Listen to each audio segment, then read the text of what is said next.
এইখানে আরেকটা ইন্টারেস্টিং বিষয় আছে। দেখো আমি এখানে ছোট্ট একটা বল রেখেছি। হ্যাঁ, তুমি এক কাজ করো, আমার হাত থেকে ফু দিয়ে বলটা ফেলে দেওয়ার চেষ্টা করো। ফু দিলেই বলটা পড়ে যায়। এই যে আমি বলটাকে ধরে নিয়ে এসেছি আবার। এই বলটা খুবই হালকা, তাই না? বলটা ফু দিলেই চলে যায়। আমি এই বলটাকে জাস্ট এই ফানেলের ভিতরে ভরে দিচ্ছি। তুমি তো দেখেছো যে খুব বেশি এফোর্ট দেওয়া লাগে না, আস্তে করে ফু দিলেই বলটা চলে যায়, কারণ এটা প্লাস্টিকের বল, পাতলা প্লাস্টিকের বল। তুমি এবার এই ফানেলের ভিতর দিয়ে ফু দিয়ে এটাকে দেখি কত দূরে নিতে পারো। ওকে, রেডি? রেডি। তাহলে তুমি এটাকে জোরে ফু দিয়ে দেখি কত দূরে নিতে পারো।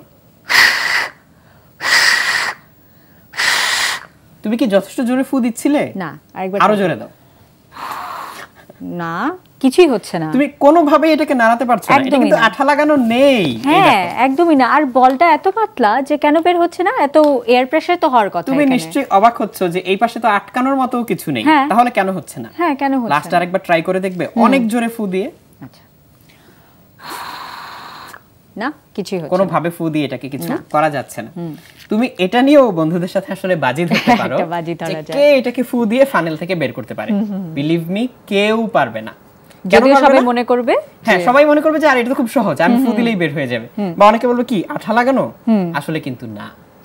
এর কারণ হচ্ছে যখন আমি ফু দিচ্ছি, দেখো ফানেলটা সরু থেকে আস্তে আস্তে চওড়া হয়ে যাচ্ছে।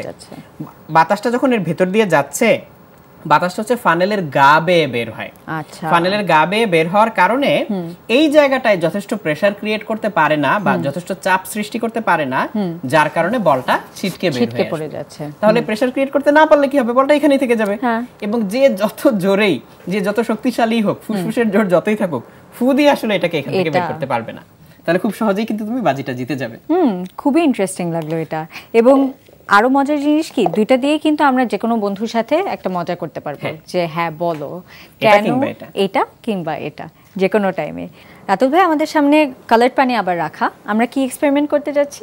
আচ্ছা, এখন আমরা মজার একটা এক্সপেরিমেন্ট করব। ডিমও আছে দেখি। হ্যাঁ, ডিমও আছে।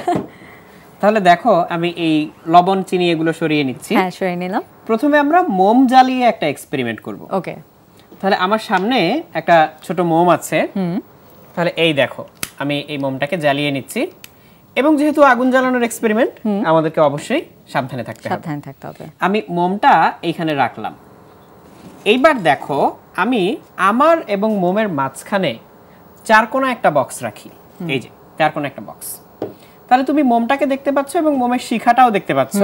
যদি আমি ফু দেই, মোমের শিখাটা কেঁপে উঠবে।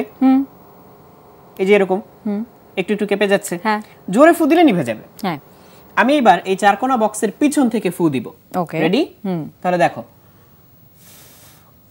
কিছু হচ্ছে মোমের শিখার? না, কিছু নিভে যাচ্ছে না, কিছুই হচ্ছে না। আমি আরো জোরে ফু দেই। হ্যাঁ, দাও। হালকা নড়লো, খুব হালকা, কিন্তু কিছু হচ্ছে না। কিছু হচ্ছে না। তুমি বলবে এটাই তো স্বাভাবিক, সামনে কিছু থাকলে বাতাস লাগবে না, আর মোমেরও কিছু হবে না। কিন্তু এখন দেখো আমি এবার এটাকে বক্স দিয়ে না ঢেকে এরকম একটা বোতল দিয়ে ঢেকে দিচ্ছি। এবার আমি ফু দেই, খেয়াল করো। রেডি? রেডি। সাথে সাথে নিভে গেল। একদম সাথে সাথে নিভে গেল না? হ্যাঁ, কেন? মানে যেন মনেই হচ্ছে না যে মাঝখানে বোতলটা আছে। তুমি হয়তো ভাবছো যে বক্সের তুলনায় বোতলটা হয়তো চিকন, এই জন্য এরকম হচ্ছে। বাট এটা কি শেপের কারণে? শেপের কারণে, তুমি ঠিক ধরেছো। তাহলে দেখো আমি আরো মোটা সোটা একটা কিছুকে এর সামনে রাখি। তাহলে এই দেখো এই বিকারটা তো অনেক মোটা। তাহলে এইবার আমি একটু ফু দেই। ওকে, রেডি? আবারও সাথে সাথে নিভে গেল। হ্যাঁ, এবং একেবারেই মনে হচ্ছে না যে মাঝখানে কিছু একটা আছে, তা না হলে তো এত জোরে বাতাস এদিকে যেত না। আসলে কি হচ্ছে বলো তো? আমার মনে হচ্ছে কি, তুমি যখন জোরে বাতাস দিচ্ছ, এটার গায়ে লেগে মানে বাতাসটা ডাইরেক্ট হয়ে এরকম বেঁকে যাচ্ছে। এক্স্যাক্টলি তাই। আসলেই যখন আমরা এরকম চারকোনা একটা বক্সে এইভাবে ফু দিচ্ছি এদিক থেকে মনে করো, তখন এইখানে ধাক্কা লেগে বাতাসটা দুই পাশে সরে যাচ্ছে, এবং এই যে কোণাগুলো একদম শার্প কর্নারগুলো, এখান থেকে একটা বাতাস এদিকে চলে যাচ্ছে, আরেকটা বাতাস এদিকে চলে যাচ্ছে, কিন্তু ওই পাশে যাচ্ছে না। কিন্তু যখনই আমরা এরকম গোলাকার কিছু একটা নিয়ে তার মধ্যে ফু দিচ্ছি, ফু দিলে বাতাসটা এসে ঠিক এটার গা ঘেঁষে এদিক দিয়ে চলে যাচ্ছে, আবার এখানে এসে খুব স্মুথ এটার গা ঘেঁষে এদিক দিয়ে চলে যাচ্ছে। এই কারণে আমি এই গোলাকার কিছুর পিছন থেকে ফু দিলে বাতাসটা ঠিকই এর চারপাশ দিয়ে গা ঘেঁষে গিয়ে মোমটাকে নিভিয়ে ফেলছে। এটা তুমি হচ্ছে বাচ্চাদেরকে দেখাতে পারবে যে ফু দিলে মনে হবে যেন এর ভিতর দিয়ে বাতাস চলে যাচ্ছে। ইভেন তুমি যদি এদিকে হাত রাখো, হাতে বাতাস টের পাবে। ছোট একটা চরকি যদি ধরো, চরকিটা ঘুরতে থাকবে, তুমি দেখাতে পারবে যে এর ভিতর দিয়ে বাতাস চলে যাচ্ছে, এবং এটাও কিন্তু আসলে একটা ম্যাজিক ট্রিক, কিন্তু আসলে না।